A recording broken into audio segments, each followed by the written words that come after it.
प्रयच्छतु आद्यशङ्कर संवन्द्या विद्या सत्यः परोदया विद्योतमानाद्या विद्या पातु मां सदा वसुदेवसुतं देवं कंसकामूलमर्दनम् देवकी परमानन्दं कृष्णं वन्दे जगद्गुरुम् स्मृतिस्मृतिपुराणानामालयं करुणालयं नमामि भगवत्पादं शङ्करं लोकशङ्करम् ஒரு விசேஷமான காரியக்கிரமம் ஸ்ரீமட்டத்தின் ஞானபுரி சித்திரகூட க்ஷேத்திரத்தில் நடந்தது. அந்த விஷயம் ஏற்கனவே எல்லாருக்கும் தெரியும். அங்கே விசேஷமாக அதை சொன்னார். உங்களுக்கு எல்லாம் தெரியும், தாமரத்துதான் ஸ்ரீமட்டம் முதல்ல ஆச்சாரியாள் குருநாதரை இங்கே முதல் ஸ்தாபனை பண்ணியிருந்தார். ஆனால் ஆச்சாரியருடைய அனுகிரகத்தினால இப்போ தமிழ்நாட்டிலே மேலும் 2 ஸ்ரீமட்டம் ஆகியிருக்கு. ಒಂದು ಕೊಯಮತ್ತೂರಲ್ಲಿ ಮಹಾಲಕ್ಷ್ಮಿ ಮಂದಿರದೊಳಗೆ ಇರ್ತದೆ, ಇನ್ನೊಂದು ಜ್ಞಾನಪುರಿ ಚಿತ್ರಕೂಟ ಕ್ಷೇತ್ರದಲ್ಲಿ ಸಂಕಟಹರ ಮಂಗಲ ಮಾರುತಿ ಸ್ವಾಮಿயின் சந்நிதியுடன் ஆயிருக்கு. இப்போ புதுசா அதுக்கு சேர போகிறது சங்கர தாமம். பெங்களூரில் புதுசாக ஸ்ரீமட்டம். இந்த 3 மடங்களிலே விசேஷம் என்னன்னு கேட்டா, ಚಿತ್ರಕೂಟ ಜ್ಞಾನಪುರಿ ಚಿತ್ರಕೂಟ ಶ್ರೀ ಕ್ಷೇತ್ರದಲ್ಲಿ இருக்கிற ಆಂಜನೇಯರ கோயில் ಶ್ರೀಮಠಂ. ಶ್ರೀ ಕ್ಷೇತ್ರ சகடபுரத்தில் ஒரு 20 வருஷம் முதல்ல கும்பாபிஷேகம் முதல் நடந்தது.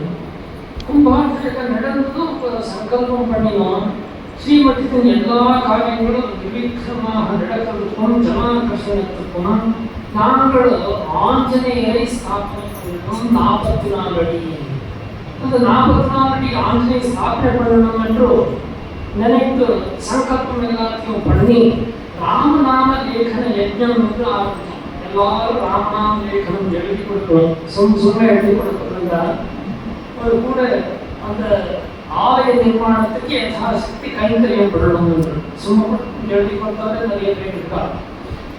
அந்த மாதிரி எல்லாம் ஆரம்பிச்சோம். அப்புறம் ஆஞ்சநேயருக்கு அங்கே வருவதற்கு அவ்வளோ அபிப்பிராயம் இல்லைன்னு தோன்றுது. ஏன்னா ஆஞ்சநேயர் அங்கே வந்துதான் ஆகணும்னு நினைச்சது யாரோ நாங்கள்.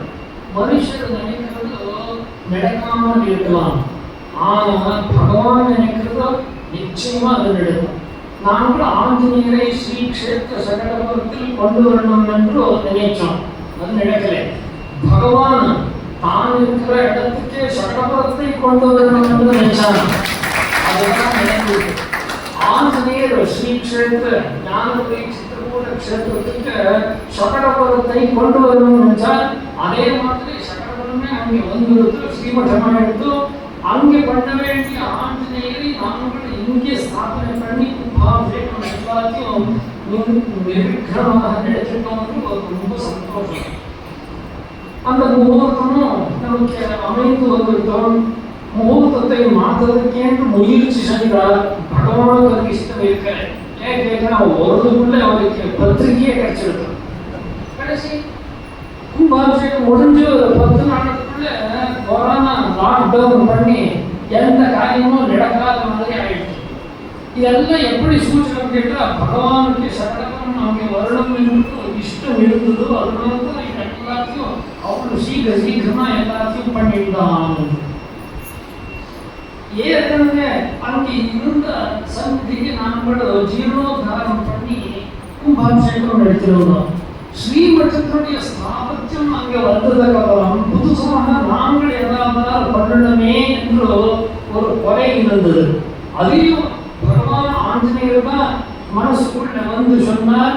எது கேட்டால், ராஜகோபுரம் அங்கே பண்ணலாம் என்று. ராஜகோபுரம் 108 அடி உயரத்துக்கு ಆಂಜನೇಯರಿಗೆ ಪನ್ನೊಂದು ಸಂಕಲ್ಪಂ ಪಣ್ಣಿನೋ ಸ್ಥಾಪತಿಯೋ ಅದಕ್ಕೆ ಚಿತ್ರಮೆಲ್ಲ ಕೊಡುತ್ತೆ. அதை எப்படி பண்ணணும் என்றெல்லாம் கொடுத்தார். முதல் சொலையான பண்ணணும் என்று அவ கொடுத்திருந்தார். கல் பண்ணணுமோ சுரை பண்ணணுமோ இருக்கும்போது திருப்பி குழப்பமே வேண்டாம் என்று சொல்லிட்டேன். 4 வருஷத்துல பண்றதை இன்னும் 2 வருஷம் எடுத்துட்டு 6 வருஷம் பண்ணாலும் பரவாயில்லை, கல்லத்தை பண்ணிடலாம். கல்லல் பண்றதுக்கு என்று சங்கல்பம் பண்ணின உடனே கல்லல் ஆரம்பிச்சிட்டோம். இப்போ நேற்றுக்கு 32 அடி கல்லல் பண்ண வேண்டியது இப்போ 27 அடி 28 அடி கிட்ட அது வந்தாச்சு. இன்னொரு 5-6 அடி வந்துடும் சொன்னா ராஜகோபுரம் கல் வேலை எல்லாம் பூர்த்தி ஆயிட்டு அதுக்கப்புறம் சடையாக ஆரம்பிக்கிறோம். நேற்றுக்கு அங்கே என்ன விசேஷம் என்று கேட்டா அங்கே துவாரஸ்தம்பத்தை ஸ்தாபனை பண்றது ஒரு விசேஷம். அந்த முகூர்த்தம் பண்றதுக்கு தான் அங்கே வந்தோம். ஏன்னா 2 ஸ்தாபனை அங்கே முக்கியமா நடக்குது. ஒன்றும் யந்திர ஸ்தாபனை, அதை இப்பதான் ஒரு 3-4 மாசம் முதல் யந்திர ஸ்தாபனை பண்ணிருந்தோம். ஈசான அந்த யந்திர ஸ்தாபனை பண்ணிருந்தோம். இப்போ துவாரஸ்தம்பத்தை ஸ்தாபனை பண்ணினோம். அந்த துவாரத்து வழியாகவே ஜனங்களெல்லாம் அங்கே வரையோ அங்கே ஒரு தெய்வீகமான ஆகர்ஷணம் இருக்கணும். யாருக்கு அங்கே வர பசு பட்சி மதவானவர்களுக்கும் அந்த ஆகர்ஷணம் இருக்கும். இல்லைன்னு சொன்னா இப்போ வீட்டுக்குள்ளே நாய் காக்க வரதா கேட்டா வர்றதில்லை. ஏன் கேட்டா அவங்க கிட்ட வரக்கூடாதுன்னு அதுக்கு தெரியும்.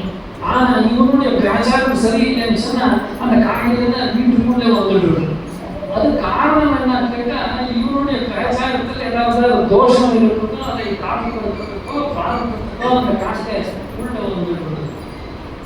ஆனா கோயிலுக்குள்ள இப்படி வரணும்னு சொன்னா அந்த ஜந்துக்களுக்கும் ஏதாவது ஒரு தெய்வீகமான ஆகர்ஷணம் இருக்கணும். அது இருந்தால்தான் அங்கே இருந்து வரும். அப்படி ஒரு ஜனாகர்ஷணம் இருக்கணும் என்றும் தனாகர்ஷணம் இருக்கணும் என்றும் ஸ்வர்ணாகர்ஷணம் இருக்கணும் என்றும் அங்கே சங்கல்பம் பண்ணி அந்த சதுர்த்வார ஸ்தம்பம் என்று ஸ்வர்ண ஸ்தாபனை, நவதானிய ஸ்தாபனை, நவரத்னங்களை ஸ்தாபனை பண்ணி அங்கே பூஜை எல்லாத்தையும் நிறைவேற்றணும். பூஜை முடிச்சதுக்கு அப்புறம் சங்கல்பம் இங்கே சித்திக்கும் என்றதை ஆஞ்சநேயர் நமக்கு காட்டி கொடுத்துட்டார். எப்படி என்று கேட்டால் ஸ்ரீகாரியம் ஏற்கனவே சொல்லியிருக்கிறார். நான் அங்கே திடீரென்று வந்ததுனால யாருக்கும் அப்படியெல்லாம் தெரிஞ்சிருக்காங்க. அமைதியா போயிட்டு வர்றான்னு சொன்னா அங்கே உண்டாகிற கூட்டம் எல்லாம் அங்கே வந்து தரிசனம் எல்லாம் பண்ணினாங்க.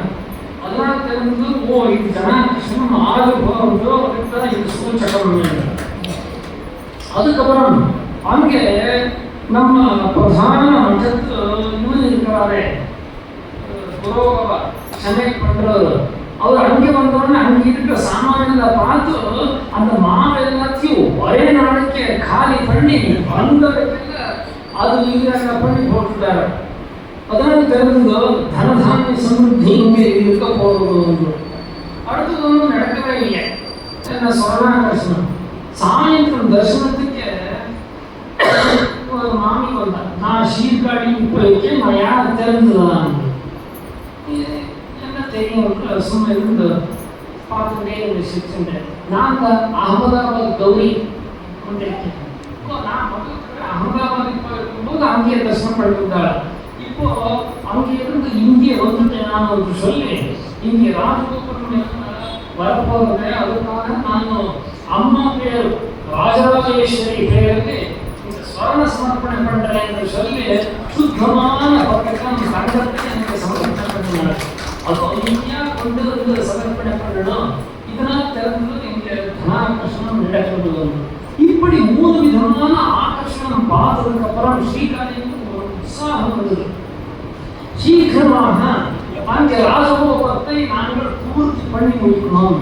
அதை பூர்த்தி பண்ணி முடிக்கணும் சொன்னா தினமும் ராஜகோபுரத்தை பூஜை பண்ணி முடிந்தா ஏதாவது ஆகர்ஷணம் ஆகிட்டே இருக்கும். விடக்கூடாது.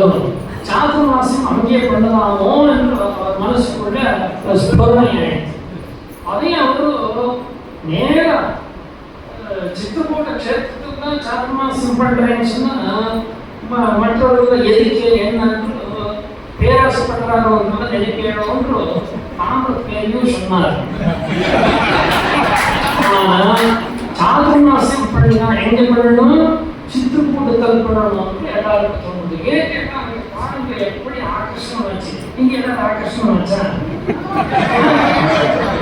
ஜனங்களுக்கு ஆகர்ஷணமே ஆகல. ஏன் வரல இந்த ஜனாகர்ஷணம் ஏன் ஆகல கேட்டா அதுக்கான சூடு. ஜனாகர்ஷணம் ஆகலைன்றதுக்கு நானே ஒரு காரணம். ஏன்னா அங்கே ஒரு இளைஞர்கள் சேர்ந்து இந்த சூழலை கற்றுக்க எல்லாரும் கஷ்டப்படக்கூடாதுன்னு சொல்லி நேரம் இங்கே வந்து இறங்கினேன். இன்னும் ஒரு வாரம் இருப்பேன். அப்போ எப்படி இங்கே ஜனாகர்ஷணம் சொர்ணாகர்ஷணம் நடக்கிறது பார்த்து அப்புறம் எல்லாத்தையும் முடிவு பண்ணிக்கலாம். இப்போ அங்கே சித்திரக்கூட்ட க்ஷேத்திரத்தில் இந்த ஆரம்பம் ஆயிருக்கிறதுனால அது ஒரு சுபசமாக இருக்குது. அதுக்கப்புறம் அடுத்தது பெங்களூர் நகரத்தில் புதுசாக நிர்மிக்கப்பட்ட ஸ்ரீ சங்கரதாமத்தின் லோகார்ப்பணம் இது நடக்க போகுது. சங்கரதாமம் சொன்னால் நம்ம மடம் என்று பேர். முதல்ல அதுக்கு நம்ம மடம் என்றே பேர் வைக்கணும் என்று நினைச்சு இருந்தோம். ஆனா ஆச்சாரியனுடைய பேர் இருக்கணும்னு சங்கரதாமான்னு ஒரு பேர் வச்சோம்.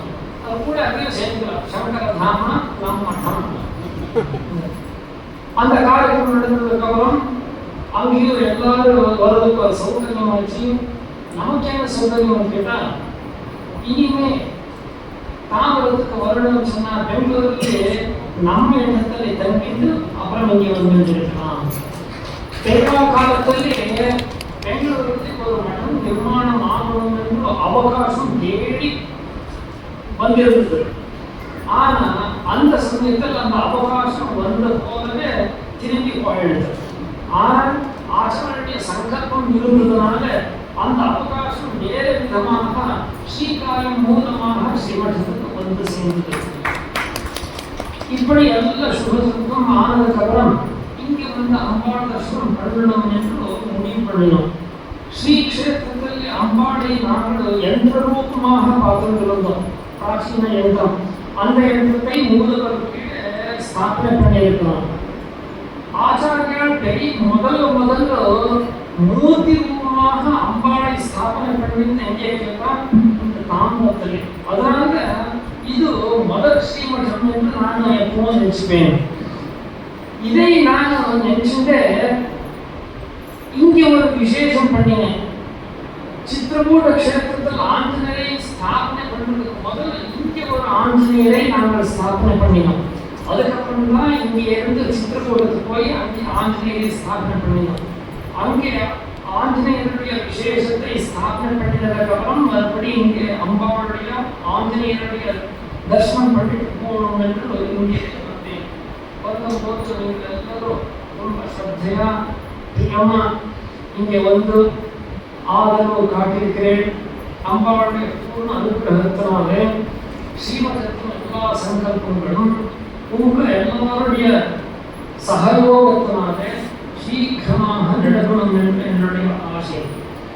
எல்லோரும் இந்த ஒரு வாரத்தின் சுருக்கமான முகாமில் வந்து சந்திரமௌலீஸ்வரனுடைய ஸ்ரீ ராஜராஜேஸ்வரி அம்பாளுடைய தர்சனம் பண்ணி கிருதார்த்த ஆகணும் என்று